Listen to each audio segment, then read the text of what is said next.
All right, this is part 2 of your Pathfinder instructional video, how to build the scenario. So here we have scenario 4A1, which will be the first one you play when I'm gone. And it looks like if you have 4 players, you'll need shingles, bridge, alley, river, plaza, rooftops. So let's go in here. We go to the locations deck. It's in alphabetical order. So we go through smoking, skirmish, single, silver, shrine. Oh, there's gonna be a couple shrines, so I'll go a little faster. Ship's deck, shingles. Set the shingles out.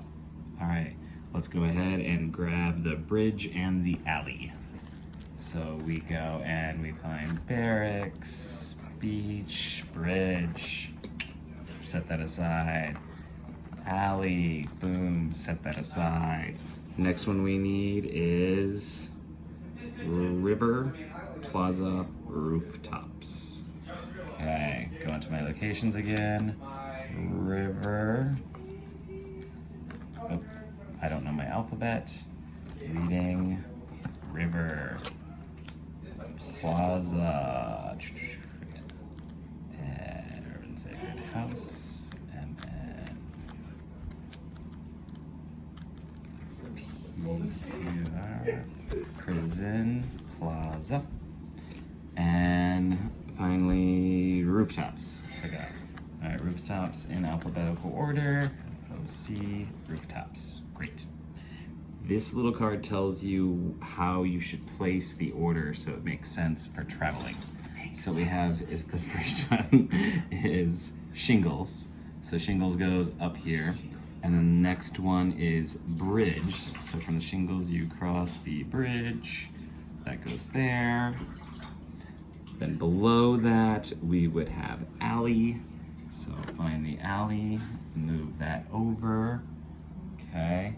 And then off to the side there, connecting to the bridge, would be the river. So river, bridge. Okay. And then 3 and 4, plaza leads to rooftops. So we've got plaza leading to rooftops. Whenever we're missing cards, because you don't have enough players, these connections still stay. So we see here 4, 5, 6. That means 4 still connects to these 2 because it loops around through locations. We do that so that you don't get yourself stuck. Okay.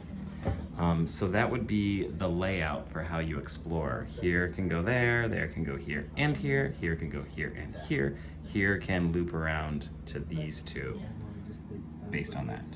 Okay. Then you'll flip this over, and the first thing that you'll want to do is draw the villain. In this case, no villain. But if there was, a villain is always a story bane. So you look for the story banes and find whatever villain you're supposed to have. Story bane. And then you'd pull your villain. All right. Next, you would have your henchmen. The henchmen are targets. So we'll go and find target. Alphabetical order. Remember that your henchmen are also story banes, which is why it's over here, and we pull target. Got it. Okay, and then finally danger, also a story bane, that is a witness. So we're gonna go ahead, you gotta watch out for those Jehovah's Witnesses, always knocking at your door. Okay, there's the witness. Mildly inappropriate, I apologize. All right, so we pulled those. Then usually during the scenario, we'll tell you something important about how you set up. So make sure you read that before making the decks. This one says, during this scenario, set aside 1 assassin storybane card. Well, we didn't pull that one, so now it's time to. Go over here, and we find an AR, Romantis. Wait, is that it? No, that's actually an assassin ambush, and there is an assassin. Okay, so we're gonna set that aside. And that is set aside, and it says deal 1 target into every location. So we do not have enough target cards to do that.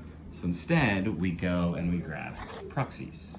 Okay, how many proxies do you need? Well, an easy way would be just deal 1 proxy into every location, which is fine. We have 1, 2, 3, 4, 5, 6. So we need 6 proxies. If, like we often do, there had been a villain, the villain would count for one of those. Let's go ahead and pretend for a minute that that assassin was the villain, okay? Then to have 1 in each location, you would need 5 henchmen. 2, 3, 4, 5. That would give us 6 cards. You would take these, flip them over, shuffle them up, shuffled, and then deal 1 into every location. That way you don't know which one of these is the villain, because you don't want to be able to know. Part of the fun is finding them. In this case, though, we don't have a villain. So we're taking that out. And instead what we have are 6 henchmen, okay? The reason we do not shuffle the target in, we keep it aside, is that when you pull the henchman, you want to be able to see what the target does. If you shuffle the target in, you cannot see what it does when you pull a henchman. So what I usually do is shuffle this in so that there is 1 henchman in every location. I'm trying to look through the camera and that's confusing. Put this aside just for a little bit. Boom, boom, boom. So now I have 1 in every location, like it told me to do. So we go back there and we say other rules. At the beginning of each turn, the assassin, which is that guy, attacks a random location. If a character occupies that location, encounter the assassin. So you'd have to fight him. If you lose, take damage as normal, and then the assassin takes the bottom 1d6 cards. So the assassin will steal cards from your location deck. If the location is unoccupied, the assassin takes the bottom 1d6 cards. So if no one's there, he automatically wins. If someone's there, you can fight him. If you win, yay! If you lose, he steals your cards. Why would that matter? To win the scenario, take more targets than the assassins. So he's trying to steal that target from you, okay? And you want to stop them and take more targets than. You will find the target and have a chance to take them, but till you encounter it, you don't actually know what it does. Forget that you know what it does. However, we are in scenario 4A, so I do think that something extra happens in there, and the card will tell you that. But you won't know that till you see a henchman card. All right, you've not yet built the deck. All you've done is put the henchmen and or villains in. Now this will tell you how many cards to put in. This is 3 monsters. Boom. There's your monsters. Pull 3 random ones. 1, 2, 3, and place them in the deck. Don't look at them. Next, 2 barriers. I go to barriers. Don't look at them. 1, 2 barriers. What's next? 0 weapons. Bummer. 0 spells. Ugh. 0 armors. That's terrible. 1 item. Okay, go to the items. Pull 1 item. And 2 allies. Go to the allies. 1, 2 allies. And blessings. 1 blessing. There's blessing. Pull it. Put it in. So then you would take this deck, shuffle it, magic shuffling, it's shuffled, and then put it underneath the location to show that you know it's all done, okay? So the only thing we know about this location is that there is a henchman in here, but we don't know where the henchman is. And there are these other things in here, we just don't know where they are. This, of course, is the location you start at, because when we looked at the map, that one was black. All right, and then you are ready to go. Not really. You have to do that exact same thing for each of these locations. We are using the medium size, not the small, not the large. And so this one would, of course, get 2 monsters, 3 barriers, 1 weapon, 1 spell. No armors, no items, 1 ally, 1 blessing. And each of the locations tells you what they want to get. So you just follow the numbers on there, pulling that from the box. All your characters start at the same location, and the last thing you need is the hourglass. To make the hourglass, you go to blessings, and you count out 30 blessings, and you lay those face down. And of course, you know, 1 hour per turn, okay? The danger in this case might get pulled because of the location effect or because something is closed or not closed. Since we've never seen the witness before, you also don't know what the witness does.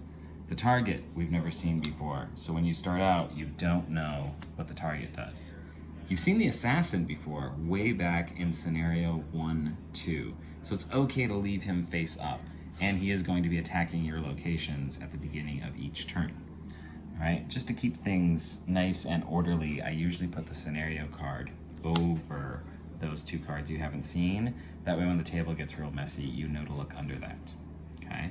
So you know what you're aiming for to win, take more targets than the assassins, so you need to fight that target and win before the assassin steals it.